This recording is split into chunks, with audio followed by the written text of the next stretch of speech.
de ese proceso productivo que debe llevar nuestro país con respecto a la economía. Le damos la bienvenida al diputado Jesús Farías porque viene, bueno, a darnos luces, a orientarnos un poco acerca de este tema. ¿Cómo está? Buenos días, muchas gracias por la invitación. Queremos comenzar justamente por allí, por las palabras del presidente Nicolás Maduro con respecto, bueno, a una decisión contundente que tomó el día de ayer y que esperemos, sea positiva para encaminar la economía. Hay quienes quieren saber quiénes son, cuáles son los rostros, quiénes se dedican a esos raspacupos, y eso está relacionado directamente con lo que ocurre en Panamá. Nosotros venimos arrastrando ese problema desde hace ya algunos años. No se trata sencillamente solamente de los raspacupos, se trata de un conjunto de delitos que se han venido cometiendo en el ámbito cambiario, con la finalidad de amasar a enormes fortunas. Eso se corresponde con la naturaleza parasitaria de una economía que ha permeado culturalmente a buena parte de la sociedad venezolana. En el caso específico de los raspacupos, se trata de miles de personas que hacen uso ilícito de la tarjeta de crédito en el exterior. Eso se sabe de hace tiempo y yo diría que las autoridades no han asumido con la seriedad esta situación.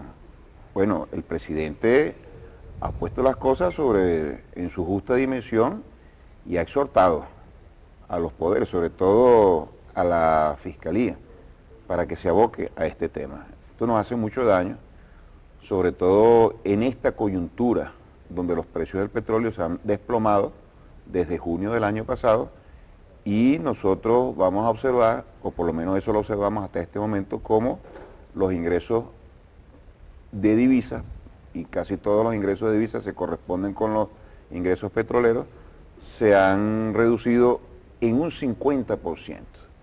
En ese escenario, ese impacto que generan los raspacupos y los que se posicionan en dólares preferenciales y no son raspacupos precisamente, sino son grandes empresarios y hacen uso ilícito de esa divisa, tiene una repercusión mucho mayor. Es decir, ahora se manifiesta con mayor fuerza el daño que eso ocasiona.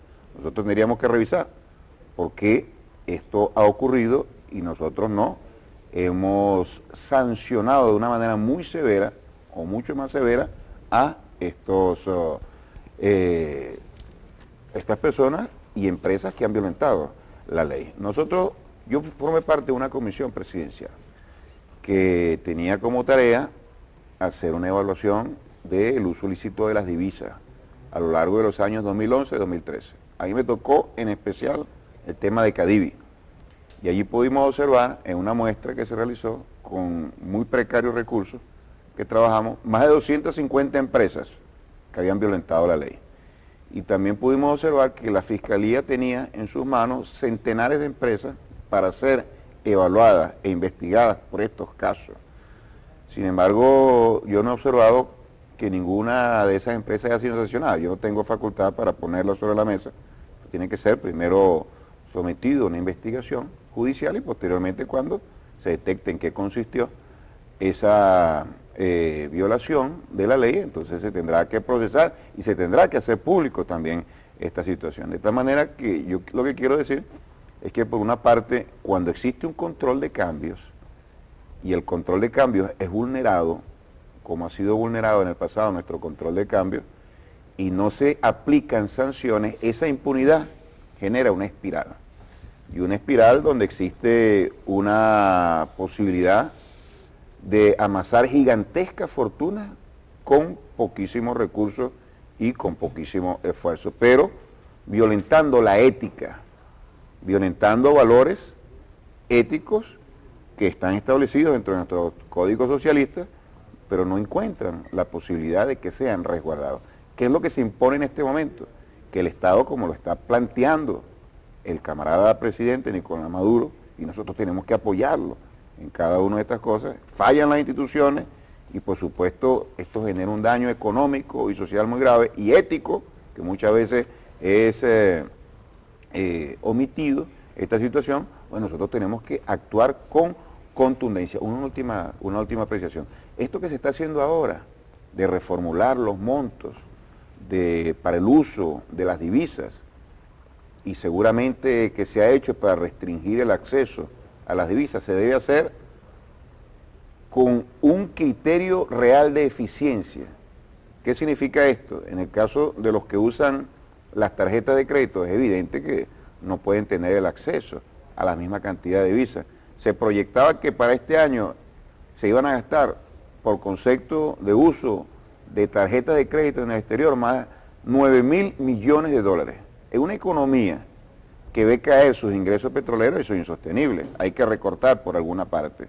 ¿A qué obedece eso? Obedece a un elemento absolutamente básico. Cuando tú aplicas una política económica, tú tienes que establecer prioridades.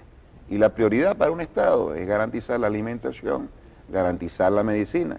Si las divisas son menores, si el presupuesto disponible para utilizar divisas son menores, en una economía que depende desde hace décadas, hace mucho tiempo, desde los años 70 de manera creciente de la divisa, bueno, tú tienes que cortar por lo que no establece una prioridad para tu desarrollo, que son precisamente los gastos de turismo, los gastos en el exterior, y mucho más si esto se ve vulnerable, se ve vulnerado con acciones ilícitas, y garantizar que las divisas están disponibles para lo fundamental. Y eso es lo que se está haciendo.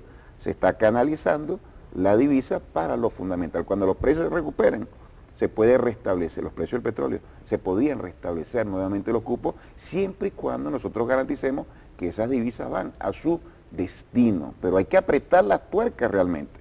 Y yo quisiera decir que apretar las tuercas realmente significa eso, precisar quiénes están violentando la norma, sancionarlos de manera severa para impedir la impunidad y la espiral, y colocar las divisas en el momento oportuno y en los montos precisos requeridos para que la economía pueda seguir funcionando.